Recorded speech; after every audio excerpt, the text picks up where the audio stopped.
आप इनको सिलेक्ट करो। मैंने यहाँ से लिया और इसको देखो फिर से शिफ्ट के साथ वैसे ही सिलेक्शन किया जैसे पहले किया था, डिलीट कर दिया तो लाइन टाइप डिलीट हो गई, इसकी जरूरत मुझे नहीं है। ठीक है, तो सबसे पहले तो आपको लाइन टाइप्स को लोड करके अपनी पर्सनल लाइब्रेरी में लाना होगा। आ गई लाइन टाइप्स, ठीक है, फिर हमने कर दिया ओके। अब आपको लगाने का, इसको अप्लाई करने का तरीका बहुत आसान, सेम वही है। मैंने क्या किया, कलर तो देखो हमारा ये था, मैंने लाइन टाइप को बदल के कर दिया गैस लाइन।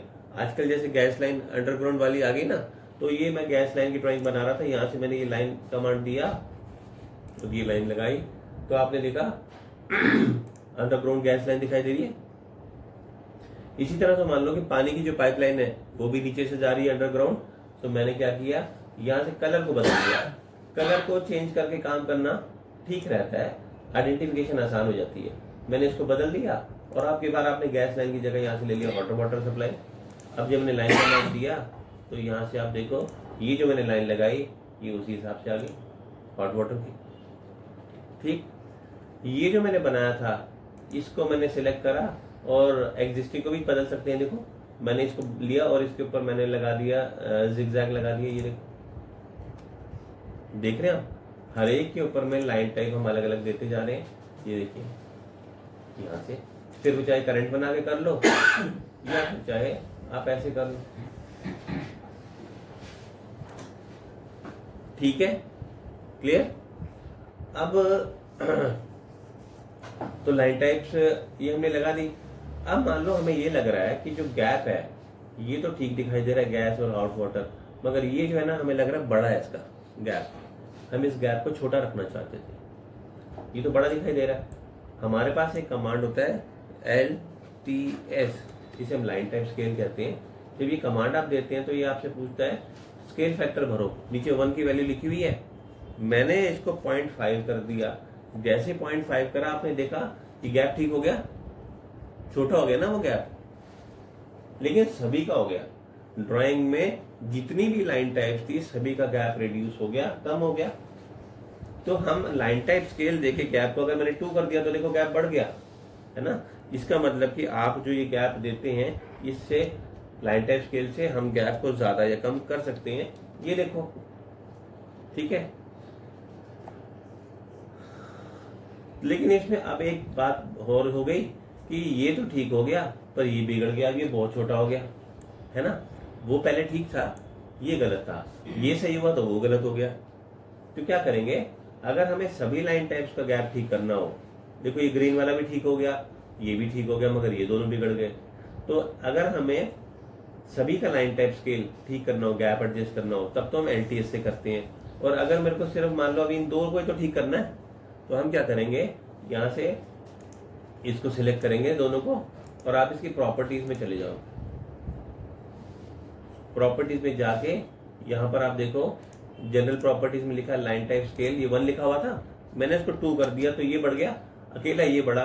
देखा आपने, इसका फर्क दूसरे पे नजर नहीं आया, करेक्ट। देखिए अब सब सही हो गया, ये नीचे वाली 2 भी ठीक हो गई और ये ऊपर वाली 2 भी ठीक हो गई, यही तो हम चाहते थे। ठीक है, तो इस तरह से हम अपनी ड्राइंग में लाइन टाइप को अप्लाई करते हैं। अप्लाई करने का तरीका तो सेम वही है, करंट बना के कर लो या एग्जिस्टिंग ऑब्जेक्ट को चेंज कर लो। ठीक है, नोट कर लो लाइन टाइप के बारे में। लाइन टाइप LINETYPE, इसके ब्रैकेट में LT लिख लो, डेफिनेशन लिख लो।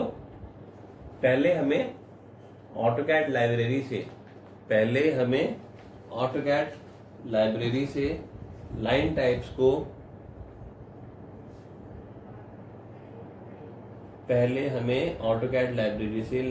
को लोड करके अपनी लाइब्रेरी में लाना होता है और फिर हम उसे अप्लाई करते हैं। उसे हमें अपनी पर्सनल लाइब्रेरी में लाना होता है और फिर हम उसे अप्लाई कर सकते हैं। Full stop. Line type scale bracket में LTS, line type scale bracket में LTS। लाइन टाइप स्केल से हम सभी लाइन टाइप्स के गैप को एडजस्ट, लाइन टाइप स्केल से हम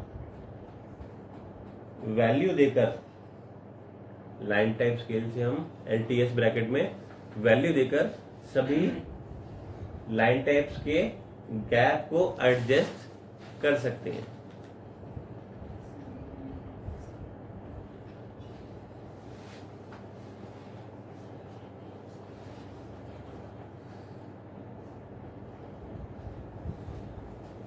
गैप को एडजस्ट कर सकते हैं। ठीक है जी, ओके।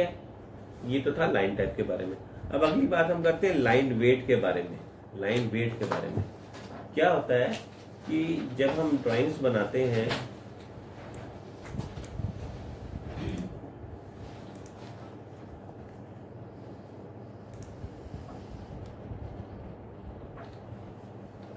मान लो कि यहाँ से हॉट वाटर सप्लाई जा रही है और यहाँ पे हमारा एक टैंक है जिसमें से पानी की हॉट वाटर सप्लाई जा रही है। ठीक है, अब ये जो हम ड्राइंग बना रहे हैं इसका जो मेन पर्पस है वो यही है कि हमें वाटर सप्लाई लाइन दिखानी है। बाकी सारी चीजें जो है वो जरूरी नहीं है। सबसे जरूरी चीज ये है कि वाटर सप्लाई लाइन इसमें नजर आए, क्योंकि लाइन हमारी ड्राइंग का मेन हेडिंग या टॉपिक यही है। तो हमने क्या किया कि ये मैंने इसको सिलेक्ट करा और यहाँ से हम गए लाइन वेट में। लाइन वेट में आप देखो यहाँ पे अलग अलग तरह की वैल्यूज लिखी हुई है। मैंने इसको 0.5 कर दिया, 0.5 कर दिया और यहाँ से लाइन वेट को ऑन कर दिया। आपने देखा इसकी मोटाई बढ़ गई, इसकी थिकनेस दिखाई देने लगी, डार्क ज्यादा हो गया ये। फिर से देखिए मैंने क्या किया, यहाँ से सिलेक्ट करा और ऊपर से जाके लाइन वेट को बढ़ा दिया। ये मैंने लाइन वेट को बढ़ा दिया, ये ले लिया, तो आपने देखा इसकी लाइन वेट बढ़ गया। अच्छा, मुझे इसको वापस कॉन्टिन्यूस करना है तो मैं यहाँ से जाके इसको वापस कॉन्टिन्यूस ले लूंगा तो कॉन्टिन्यूस बन जाएगा दोबारा से। ये देखो, तो हमें यहाँ पे सप्लाई लाइन दिखानी थी, मैंने इसके लाइन वेट को तो ज्यादा रख दिया, जैसे 0.8 रख दिया। देखो इसकी मोटाई ज्यादा है ना, और ये जो लाइन हमने लगाई इसकी मोटाई कम है। ये ऐसे सप्लाई की लाइन दिखा रहे थे हम इसमें। ठीक है, तो होता क्या है जब आप ड्राइंग बनाते हैं तो जिस पर्पज के लिए हम ड्राइंग बना रहे हैं उसको हम ज्यादा डार्क दिखाते हैं, मेन जो हमारा होता है, और जो बाकी चीजें होती हैं उनको हल्का दिखाते हैं। तो लाइन वेट से हम ऐसा कर सकते हैं कि हम जो मेन पर्पज, जिस पर्पज के लिए ड्राइंग बना रहे हैं उस कंटेंट्स को हम डार्क कर दें। देखा आपने, मैंने यहाँ से क्या किया कि लाइन वेट अप्लाई कर दिया हॉट वाटर के ऊपर, और जब मैंने इसको ऑन करा, इसके साथ आपको नीचे भी ऑन करना पड़ेगा। ऑन करा तो आपने देखा इसमें मोटाई दिखाई दे रही है। जब हम प्रिंट आउट निकालेंगे तो बाकी सभी लाइंस के कंपैरेटिवली ये लाइंस की थिकनेस ज्यादा नजर आएगी, मोटी नजर आएगी। वैसे हम ये करते थे ना कि ड्राइंग के अंदर पे उसी चीज को डबल डबल ट्रिपल कर लेते थे, तो डार्क कर देते थे, क्योंकि पता तो लगे ना ड्राइंग है किस पर्पज के लिए, जिस पर्पज के लिए वो दिखना चाहिए। ये नहीं हो कि पता नहीं चल ड्राइंग है क्या, किस काम के लिए। अभी ड्राइंग का जब हम प्रिंट आउट निकालेंगे तो साफ दिखाई दे रहा है कि ये वाटर सप्लाई की लाइन है। अब जब हम गैस सप्लाई लाइन की बनाएंगे तो उसमें हम गैस वाली लाइन वेट को ज्यादा लाइन वेट असाइन कर देंगे। ठीक, तो इस तरीके से हम इसको लाइन वेट दे सकते हैं। जो लाइन वेट मैंने इस पे अप्लाई किया वो था 0.5 का। जिस पेन से आप लिखते हो वो भी 0.5 की टिप का ही होता है। तो बेसिकली यहाँ पर जितनी मोटाई दिखाई दे रही है इतनी प्रिंट आउट में नहीं दिखाई देगी। प्रिंट आउट में ये उसी हिसाब से आएगा जिस हिसाब से एक्चुअल होता है।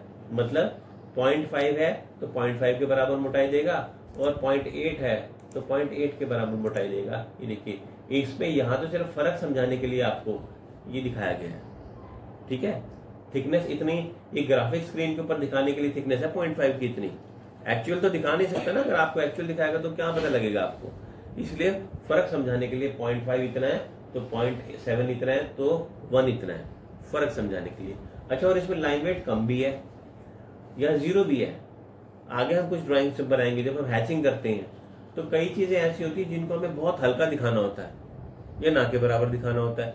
ऐसे में हम उनका लाइन वेट 0.0 कर देते हैं। 0 करने पे वो बहुत हल्की दिखाई देती है। तो ड्राइंग के अंदर में कॉन्ट्रास्ट होता है। हम जो इंपॉर्टेंट चीजें होती हैं उनको डार्क दिखाते हैं, जो कम इंपॉर्टेंट होती है उनको कम हल्का दिखाते हैं, और जो बिल्कुल इंपॉर्टेंट नहीं होती उनको बहुत हल्का दिखाते हैं। तो ये वेरिएशन हम तभी दे सकते हैं जब अपनी ड्राइंग में लाइन वेट अप्लाई कर सके। नोट कर लो, line weight LINEWEIGHT line weight. इसके यूज से हम लाइन टाइप्स पर इसके यूज से हम लाइन टाइप्स पर थिकनेस या मोटाई अप्लाई कर सकते हैं, थिकनेस या मोटाई अप्लाई कर सकते हैं। ठीक है, तो आज हमने जो टॉपिक करा उसमें हमने मिरर, ब्रेक, जॉइन और प्रॉपर्टीज सीखा। अब जो ड्राइंग आप बनाएंगे उसमें आप कलर्स का यूज करना शुरू